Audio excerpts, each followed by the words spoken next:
ಮಾಡ್ತೀನಿ. ನೀಟ್ ಪ್ರಶ್ನೆ ಪತ್ರಿಕೆ ಸೋರಿಕೆ 27 ಲಕ್ಷ ವಿದ್ಯಾರ್ಥಿಗಳು ಭವಿಷ್ಯದ ಜೊತೆ ಚೆಲ್ಲಾಟಾಡ್ತಿರೋ ಕೇಂದ್ರ ಸರ್ಕಾರದ ವಿರುದ್ಧ ಇವತ್ತು ಎಲ್ಲ ತಾಲೂಕುಗಳಲ್ಲೂ ಸಾಮೂಹಿಕವಾಗಿ ಪ್ರತಿಭಟನೆ ನಂಬಿಕೊಂಡಿದ್ದಾರೆ. ಅದರಂತೆ ಈಗ 2 ದಿನದಿಂದ ನಂಜನಗೂಡಲ್ಲಿ ನಡೆದಿತ್ತು, ಮೈಸೂರಲ್ಲಿ ನಡೆದಿತ್ತು, ಇವತ್ತು ನರಸೀಪುರದಲ್ಲಿ ನಡೀತಿದೆ, ನಾಳೆ ಪಿರಿಯಾಪಟ್ಟಣ, ನಾಳಿದ್ದು ವರ್ಣಾ ಕ್ಷೇತ್ರದಲ್ಲಿ ಸ್ಟ್ರೈಕ್ಗಳು ನಡೀತಿದೆ. ಇದ್ರ ಮೂಲ ಉದ್ದೇಶ ನಾವೇನು ಸುಮ್ಮನೆ ಇಲ್ಲಿ ಬಂದು ರಸ್ತೆ ತಡೆ ನಡೆಸಿ ಹೋಗೋದಕ್ಕೆಲ್ಲ ನಾವು ಬಂದಿರೋದು ವಿದ್ಯಾರ್ಥಿಗಳಿಗೆ ನ್ಯಾಯ ಕೊಡಿಸೋಕ್ಕೆ. ವಿದ್ಯಾರ್ಥಿಗಳಿಗೆ ನ್ಯಾಯ ಕೊಡಬೇಕಾದ ಧರ್ಮೇಂದ್ರ ಪ್ರಧಾನ್ ಅವರು ಕೇಂದ್ರ ಮಂತ್ರಿಗಳು ಇಲ್ಲಿ ತನಕ ಒಂದು ಪ್ರೆಸ್ ಮೀಟ್ ಮಾಡಿ ಏನಾಯಿತು ಅಂತ ಹೇಳ್ತಿಲ್ಲ. ಇದು ನೈತಿಕ ಹೊಣೆ ಹೊರೋರು ಯಾರು? ಮೋದಿ ಅವರು ಇವತ್ತು ಗಂಟೆ ಒಂದು ದಿನ ಪ್ರೆಸ್ಗೆ ಬಂದಿಲ್ಲ, ಬಂದಿದ್ದಾರೆ ಇವತ್ತು ಒಂದಿನ ಪ್ರೆಸ್ಗೆ ಬಂದು ಮಾತಾಡಬೇಕಾಗಿರೋದು ಅವ್ರ ಕರ್ತವ್ಯ. ಅವರು ಮಾತಾಡ್ತಾ ಇಲ್ಲ. ಇದ್ರ ವಿರುದ್ಧ ನಾವು ಧ್ವನಿ ಎತ್ತಿದ್ದೀವಿ. ಇದು ಹಿಂಗೆ ಮುಂದುವರೆದ್ರೆ ಮುಂದಿನ ದಿನಗಳಲ್ಲಿ ಉಗ್ರವಾದ ಹೋರಾಟ ಮಾಡಿ ಕೇಂದ್ರದ ಸರ್ಕಾರ ಡೆಲ್ಲಿಗೆ ಹೋಗಿ ಕೇಂದ್ರಕ್ಕೆ ನಾವು ಮುತ್ತಿಗೆ ಹಾಕಬೇಕಾದಂಥ ಕೆಲಸನ ಮಾಡ್ತೀವಿ ಯೂತ್ ಕಾಂಗ್ರೆಸ್ನಿಂದ ಅಂತೇಳಿ ನಾನು ಹೇಳಲಿಕ್ಕೆ ಬಯಸ್ತೀನಿ. ಆಮೇಲೆ ಏನು ಸತತವಾಗಿ ಪೆಟ್ರೋಲ್ ಬೆಲೆ, ಡೀಸೆಲ್ ಬೆಲೆ, ಗ್ಯಾಸ್ ಬೆಲೆ ಇವ್ರಿಗೆ ಹೇಳೋರು ಕೇಳೋರು ಇಲ್ದಂಗೆ ಆಗ್ಬಿಟ್ಟವ್ರೆ. ಇವ್ರು ಯಾರು ಹೇಳೋರು ಕೇಳೋರು ಇವ್ರು ಮಾಡಿದ್ದೆ ಆಟ, ಇವ್ರು ಆಡಿದ್ದೆ ಆಟ. ಇವ್ರು ಏನು ಮಾಡ್ತಾರೆ ಅಂತ ಜನಗಳು ನೋಡ್ಕೊಂಡು ತುಗ್ಲಾಕ್ ಸರ್ಕಾರ ಗೊತ್ತಲ್ವಾ? ಹಿಟ್ಲರ್ ಥರ ಇವ್ರು ಏನು ಮಾಡ್ತಾರೆ ಅಂತ ನಾವು ಜನಗಳು ಒಪ್ಕೊಂಡು ಮನೇಲಿ ಇರಬೇಕು.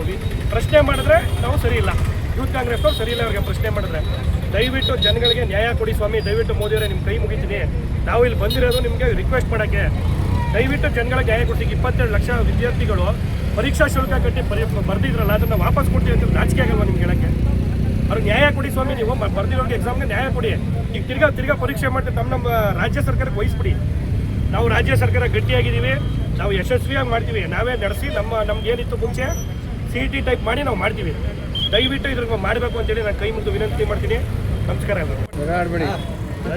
ಅಂತ ಯುವ ಕಾಂಗ್ರೆಸ್ ಅಧ್ಯಕ್ಷರು ತೀನಸಿಪುರ ಬ್ಲಾಕು. ಈ ಪ್ರತಿಭಟನೆಯ ಉದ್ದೇಶ ಕೇಂದ್ರ BJP ಸರ್ಕಾರ ಏನಿದೆ ಅದು ಈ ಮಕ್ಕಳ ಭವಿಷ್ಯದಲ್ಲಿ ಆಟವಾಡ್ತಾ ನೀಟ್ ಪ್ರಶ್ನೆ ಪತ್ರಿಕೆಯನ್ನು ಸೋರಿಕೆ ಮಾಡಿ ಸುಮಾರು 22,05,089 ವಿದ್ಯಾರ್ಥಿಗಳ ಜೀವನದಲ್ಲಿ ಆಟ ಆಡ್ಬಿಟ್ಟು ಈ ಹರಾಜು ನಡೀತಲ್ಲ, ಆ ರೀತಿ ಹರಾಜು ಮಾಡಿಬಿಟ್ಟು ಪ್ರಶ್ನೆ ಪತ್ರಿಕೆನೆಲ್ಲ ಸೋರಿಕೆ ಮಾಡಿಬಿಟ್ಟು ಅವ್ರ ಭವಿಷ್ಯಕ್ಕೆ ಮಾರಕವಾಗಿ ಕೂತಿದ್ದಾರೆ.